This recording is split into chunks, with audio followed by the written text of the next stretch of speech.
Imagine standing on an escalator that's moving down.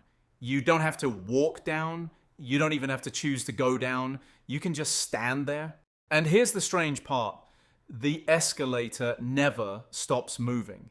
Whether you walk or simply stand still, taking you somewhere. And after a while, you stop noticing the movement because every day feels almost the same as the last one. Until one day, you look up and realize how far you've gone. The problem is, nothing about drifting feels dangerous because most of the time, it feels completely normal. It rarely sounds like giving up. Usually, it sounds like tomorrow.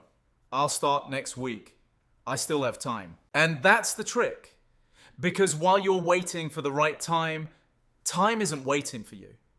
It just keeps moving. Because almost nobody changes their life in a single day. They change it one ordinary day at a time.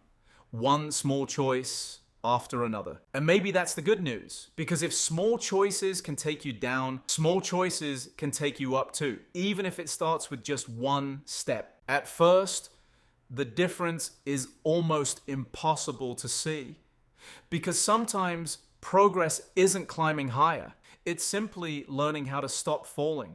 Because in the end, your life rarely changes all at once. It changes in the direction of your daily steps. And then comes the part that defeats most people. Nothing happens. No signs. No results. No proof that you're moving in the right direction. And then one day, you look behind you.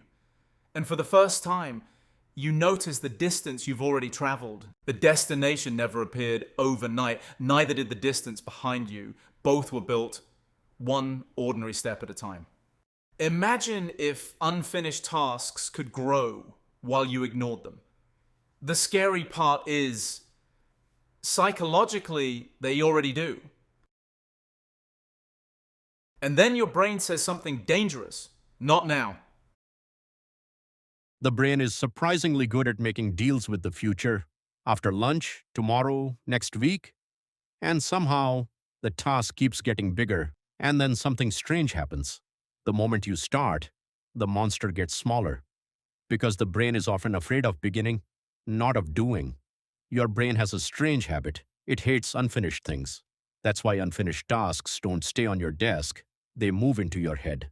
Your brain isn't trying to destroy your future. It's trying to protect your present. Avoiding the task feels good for a moment, and your brain remembers that feeling. Your brain doesn't ask, "Can I finish this?" It asks, "Can I start this?" Sometimes 5 minutes is enough to change the answer. Something strange happens after you begin. The work doesn't get easier, you get closer to it. And suddenly, continuing feels easier than stopping. And then you notice something strange. The task never became smaller. It only stopped looking bigger than it really was. The brain remembers something else too. It remembers what happened when you started. And little by little, starting stops feeling dangerous. Maybe procrastination was never about laziness. Maybe it was fear wearing the mask of later. Because the moment you begin, the thing you feared usually starts becoming smaller than the fear itself. And then you notice something strange. You were never avoiding the task itself. You were avoiding the feeling attached to it. Because your brain has only one real job. Not success, not discipline, safety. And sometimes it mistakes discomfort for danger. The solution was never to force yourself harder. It was to make the task feel safer to begin. Smaller, closer, less threatening. Your brain isn't broken. It's a bodyguard from another era. Its job was never to help you grow. Its job was to help you survive. Sometimes those are not the same thing and eventually, your brain learns something too. That starting wasn't dangerous. That discomfort wasn't death. And that maybe moving forward was safe after all. The life you want exists on the other side of a list of things your brain once called dangerous.